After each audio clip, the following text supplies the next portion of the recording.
ओम शांति। आज 30 अगस्त 2024 के ईश्वरीय साकार महावाक्य। बाबा कहते, मीठे बच्चे, तुम्हें खुशी होनी चाहिए कि दुख हरने वाला बाबा हमें सुखधाम ले जाने आया है।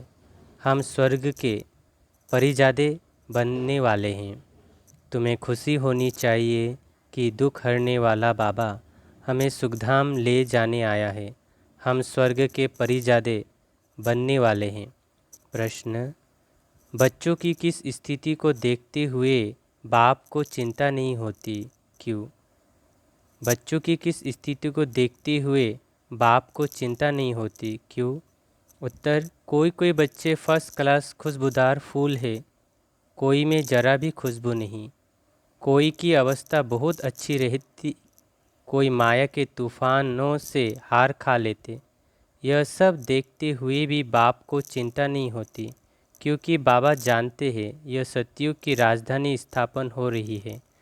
फिर भी बाप शिक्षा देते, बच्चे जितना हो सके याद में रहो, माया के तूफानों से डरो नहीं। ओम शांति। मीठे ते मीठा बेहद का बाप मीठे मीठे बच्चों को बैठ समझाते हैं। यह तो समझते हो ना, बहुत मीठा मीठा बाप है। फिर शिक्षा देने वाला टीचर भी बहुत मीठा मीठा है।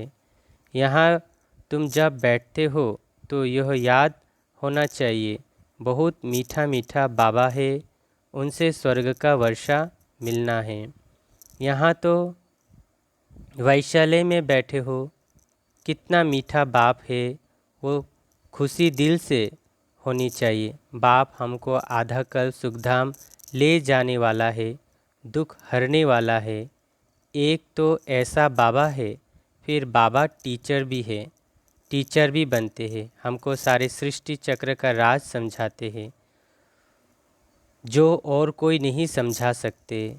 यह चक्र कैसे फिरता है, 84 जन्म कैसे पास होते हैं, यह सारा चपटी में समझाते हैं। फिर साथ में भी ले जाएंगे। यहाँ तो रहना नहीं है, अभी सभी आत्माओं को साथ ले जाएंगे। बाकी थोड़े रोज है, कहा जाता है बहुत गई थोड़ी रही, बाकी थोड़ा समय है। इसलिए जल्दी जल्दी मुझे याद करो तो तुम्हारे जन्म जन्मांतर के पापों का बोझा जो जमा है वो खलास हो। भल माया की युद्ध चलती है, तुम मुझे याद करेंगे, वो याद करने से हटाएगी, यह भी बाबा बता देते हैं। इसलिए कभी विचार नहीं करना। कितने भी संकल्प विकल्प तूफान आए, सारी रात संकल्पों में नींद फिट जाए तो भी डरना नहीं है, बहादुर रहना है। बाबा कह देते हैं यह आएंगे ज़रूर, स्वप्न भी आएंगे, इन सब बातों में डरना नहीं है। युद्ध का मैदान है ना, यह सब विनाश हो जाने हैं। तुम युद्ध करते हो माया को जीतने के लिए, बाकी इसमें कोई श्वास आदि बंद नहीं करना है। आत्मा जब शरीर में होती है तो श्वास चलता है, इसमें श्वास आदि बंद करने की भी कोशिश नहीं करनी है। हठयोग आदि में कितनी तकलीफ़ करते हैं, बाबा को अनुभव है, थोड़ा थोड़ा सीखते थे, परंतु फुर्सत भी हो ना। जैसे आजकल तुमको कहते हैं ज्ञान तो अच्छा है, परंतु फुर्सत कहाँ, इतने कारोबार है, कारखाने हैं, यह है। तुमको बाप कहते हैं मीठे मीठे बच्चों, एक तो बाप को याद करो और चक्र को याद करो, बस। क्या यह डिफ़िकल्ट है? बाबा कहते सतयुग त्रेता में उन्हों का राज्य था, फिर इस्लामी बौद्धि आदि की वृद्धि होती गई। वो अपने धर्म को भूल गए, अपने को देवी देवता कह ना सके, क्योंकि अपवित्र बन पड़े। देवताएं तो पवित्र थे ड्रामा के प्लान अनुसार, फिर वो हिंदू कहलाने लग पड़ते हैं। वास्तव में हिंदू धर्म तो है नहीं, हिंदुस्तान तो नाम बाद में पड़ा है, असली नाम भारत है। कहते हैं भारत माताओं की जय, हिंदुस्तान की माताएं थोड़ी कहते हैं। भारत में ही इन देवताओं का राज्य था, भारत की ही महिमा करते हैं। तो बाप बच्चों को सिखला रहे हैं बाप को कैसे याद करना है। बाप आए ही है घर ले चलने के लिए। किसको? आत्माओं को। तुम जितना बाप को याद करते हो उतना तुम पवित्र बनते हो। पवित्र बनते जाएंगे तो फिर सजा भी नहीं खाएंगे। अगर सजाए खाई तो पद कम हो जाएगा। इसलिए जितना याद करेंगे उतना विक्रम विनाश होते रहेंगे। बहुत बच्चे हैं जो याद कर नहीं सकते, तंग होकर छोड़ देते हैं, युद्ध करते नहीं हैं, ऐसे भी है। समझा जाता है राजधानी स्थापन होनी है, नापास भी बहुत होंगे, गरीब प्रजा भी चाहिए ना। भल वहाँ दुख नहीं होता है, परंतु गरीब और साहूकार तो हर हालत में होंगे। यह है कलयुग, वहाँ साहूकार व गरीब दोनों दुख भोगते हैं। यहाँ साहूकार व गरीब दोनों दुख भोगते हैं, वहाँ दोनों सुखी रहते हैं, परंतु गरीब साहूकार की वासना तो रहेगी। दुख का नाम नहीं होगा, बाकी नंबरवार तो होते ही है। कोई रोग नहीं, आयु भी बड़ी होती है। इस दुखधाम को भूल जाते हैं। सतयुग में तुमको दुख याद ही नहीं होगा। दुखधाम और सुखधाम की याद अभी बाप दिलाते हैं। मनुष्य कहते हैं स्वर्ग था, परंतु कब था, कैसे, कैसा था, कुछ नहीं जानते। लाखों वर्ष की बात तो कोई को भी याद आ ना सके। बाप कहते हैं कल तुमको सुख था, कल फिर होगा। तो यहाँ बैठ फूलों को देखते हैं। यह अच्छा फूल है, यह इस प्रकार की मेहनत करते हैं। यह स्थिरियम नहीं है, यह पत्थर बुद्धि है।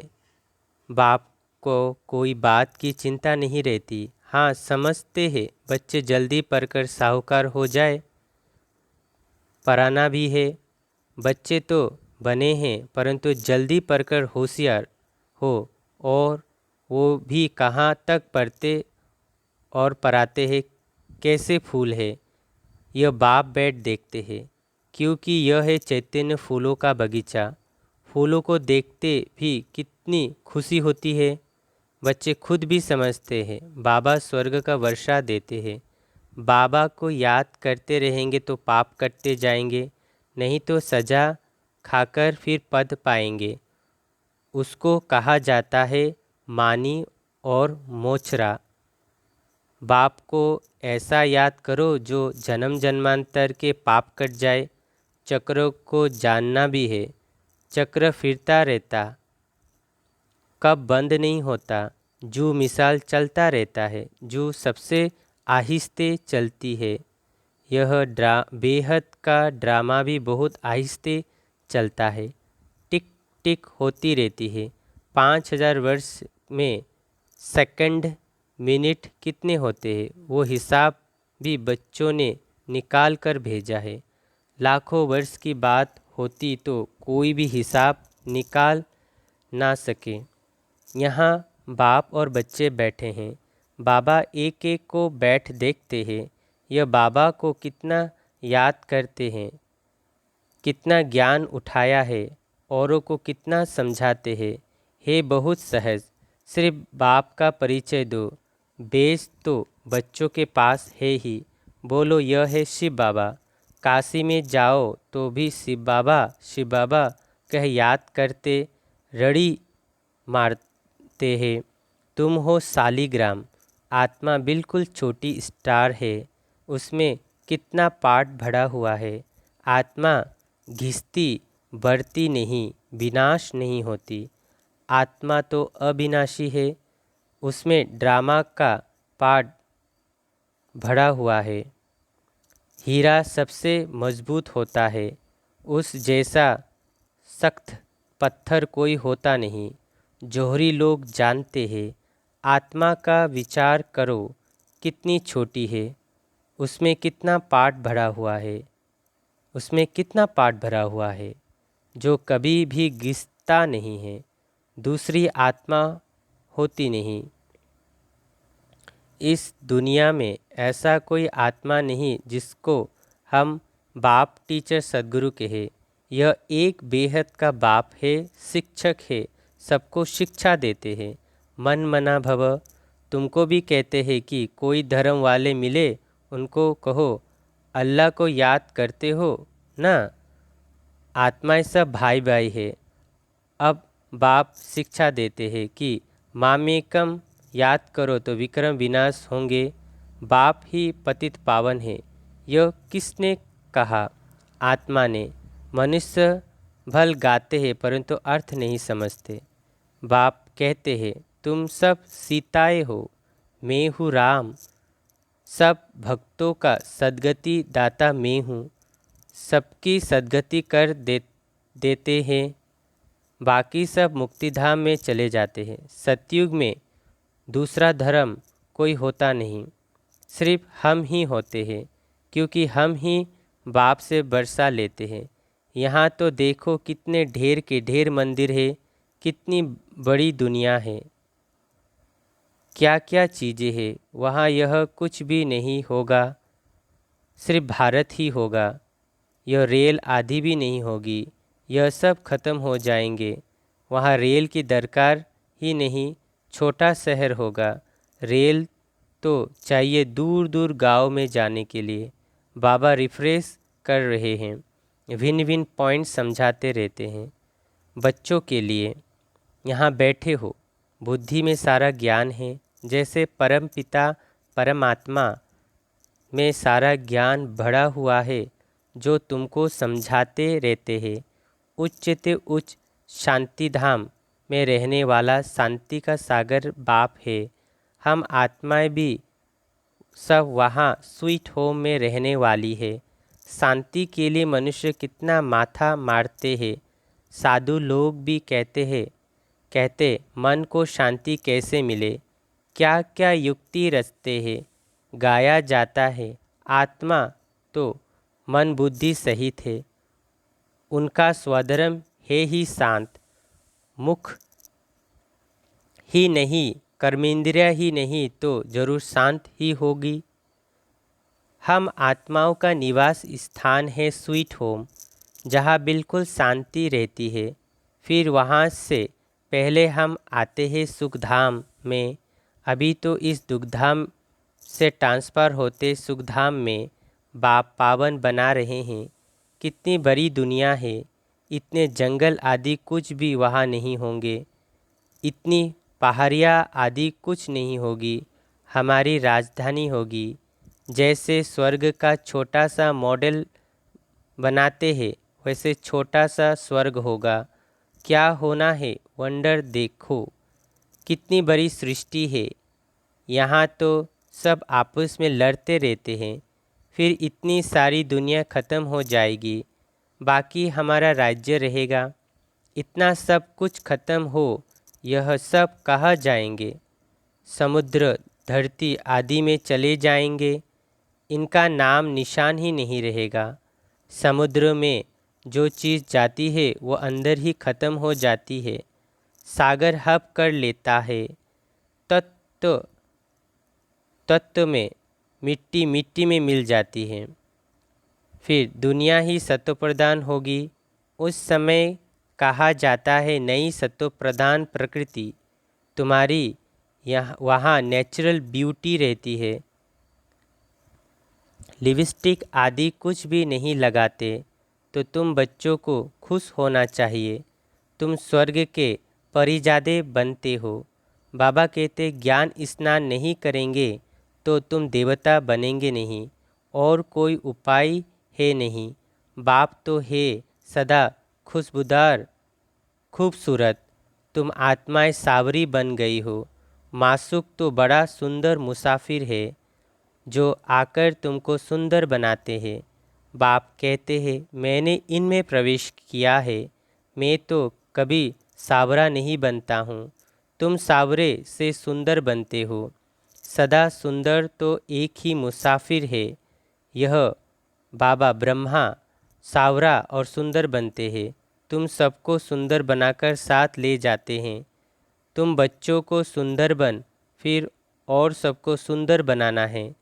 बाप तो श्याम सुंदर बनते नहीं।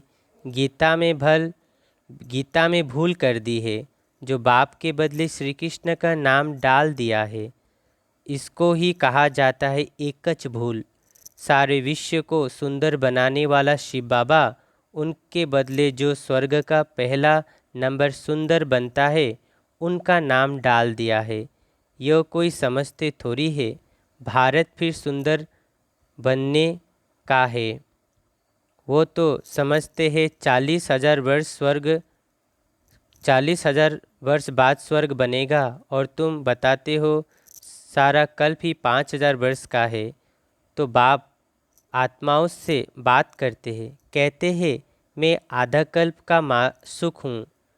तुम मुझे पुकारते आए हो, हे पतित पावन आओ, आकर हम आत्माओं आशिकों को पावन बनाओ। तो उनकी मत पर चलना चाहिए, मेहनत करनी चाहिए। बाबा ऐसे नहीं कहते कि तुम धंधा आदि नहीं करो, नहीं, वो सब कुछ करना है। गृहस्थ व्यवहार में रहते, बाल बच्चों आदि को संभालते, सिर्फ अपने को आत्मा समझ मुझे याद करो, क्योंकि मैं पतित पावन हूँ। बच्चों की संभाल भल करो, बाकी अभी और बच्चे पैदा नहीं करो, नहीं तो वो याद आते रहेंगे। इन सबके होते हुए भी उनको भूल जाना है। जो कुछ तुम देखते हो वो सब खत्म हो जाने वाले हैं। शरीर खत्म हो जाएगा, बाप की याद से आत्मा पवित्र बन जाएगी, तो फिर शरीर भी नया मिलेगा। यह है बेहद का संन्यास। बाप नया घर बनाते हैं, तो फिर पुराने घर से दिल हट जाती है। स्वर्ग में क्या नहीं होगा, अपार सुख है। स्वर्ग तो यहाँ होता है। दिलवारा मंदिर भी पूरा यादगार है। नीचे तपस्या कर रहे हैं, फिर स्वर्ग कहाँ दिखावे, वो फिर छत में रख दिया है। नीचे राज्यों की तपस्या कर रहे हैं, ऊपर राज्य पथ खड़ा है। कितना अच्छा मंदिर है। ऊपर है अचल घर, सोने की मूर्तियां हैं। उनसे ऊपर है फिर गुरु शिखर, गुरु सबसे ऊपर बैठा है, उच्च से उच्च है सदगुरु। फिर बीच में दिखाया है स्वर्ग। तो यह दलवारा मंदिर पूरा यादगार है। राजयोग तुम सीखते हो, फिर स्वर्ग यहाँ होगा। देवता यहाँ थे ना, परंतु उनके लिए पावन दुनिया अब बन रही है। अच्छा मीठे मीठे सीख दे बच्चों प्रति माता पिता बाप दादा का याद प्यार और गुड मॉर्निंग। रूहानी बाप की रूहानी बच्चों को नमस्ते। हम रूहानी बच्चों की रूहानी माता पिता बाप दादा को याद प्यार गुड मॉर्निंग, नमस्ते नमस्ते नमस्ते। शुक्रिया बाबा, शुक्रिया बाबा, शुक्रिया। धारणा के लिए मुख्य सार एक, इन आँखों से सब कुछ देखते हुए इसे भूलने का अभ्यास करना है। पुराने घर से दुनिया से दिल हटा लेनी है, नए घर को याद करना है। इन आँखों से सब कुछ देखते हुए इसे भूलने का अभ्यास करना है। पुराने घर से दुनिया से दिल हटा लेनी है, नए घर को याद करना है। 2, ज्ञान स्नान कर सुंदर परिजदा बनना है। जैसे बाप सुंदर गोरा मुसाफिर है, ऐसे उनकी याद से आत्मा को सावरे से गोरा बनाना है। माया की युद्ध से डरना नहीं है, विजयी बन कर दिखाना है। ज्ञान स्नान कर सुंदर परिजदा बनना है। जैसे बाप सुंदर गोरा मुसाफिर है, ऐसे उनकी याद से आत्मा को सावरे से गोरा बनाना है। माया की युद्ध से डरना नहीं है, विजयी बन कर दिखाना है। वरदान, महादानी बन, फराग दिली से खुशी का खजाना बांटने वाले मास्टर रहमदिल भव। महादानी बन फराग दिली से खुशी का खजाना बांटने वाले मास्टर रहमदिल भव। विश्लेषण: लोग अल्पकाल की खुशी प्राप्त करने के लिए कितना समय व धन खर्च करते हैं, फिर भी सच्ची खुशी नहीं मिलती। ऐसे आवश्यकता के समय आप आत्माओं को महादानी बन फराग दिली से खुशी का दान देना है। इसके लिए रहमदिल का गुण इमर्ज करो। आपके जड़ चित्र वरदान दे रहे हैं तो आप भी चैतन्य में रहमदिल बन बांटते जाओ, क्योंकि परवश आत्माएं हैं। कभी यह नहीं सोचो कि यह तो सुनने वाला ही नहीं। आप रहमदिल बन देते जाओ, आपकी शुभ भावना उन्हों को फल अवश्य देगी। स्लोगन: योग की शक्ति द्वारा हर कर्मेंद्रियों को ऑर्डर में चलाने वाले ही स्वराज्य अधिकारी है। योग की शक्ति द्वारा हर कर्मेंद्रियों को ऑर्डर में चलाने वाले ही स्वराज्य अधिकारी है। अच्छा, ओम शांति। अव्यक्त इशारे: विजय रत्न बनना है तो प्रीत बुद्धि बनो। 30 नंबर: कभी कोई स्वभाव संस्कार को देखते यह संकल्प ना आए कि पता नहीं यह परिवर्तन होगा या नहीं होगा। नाउम्मीद को सदा के लिए उम्मीद में बदल दो। निश्चय अटूट है तो विजय भी सदा है। निश्चय में जब क्यों क्या आता है तो विजय अर्थात प्राप्ति में भी कुछ न कुछ कमी पड़ जाती है। तो सदा उम्मीदवार, सदा विजय बनो और विजयी बनाओ। ओम शांति।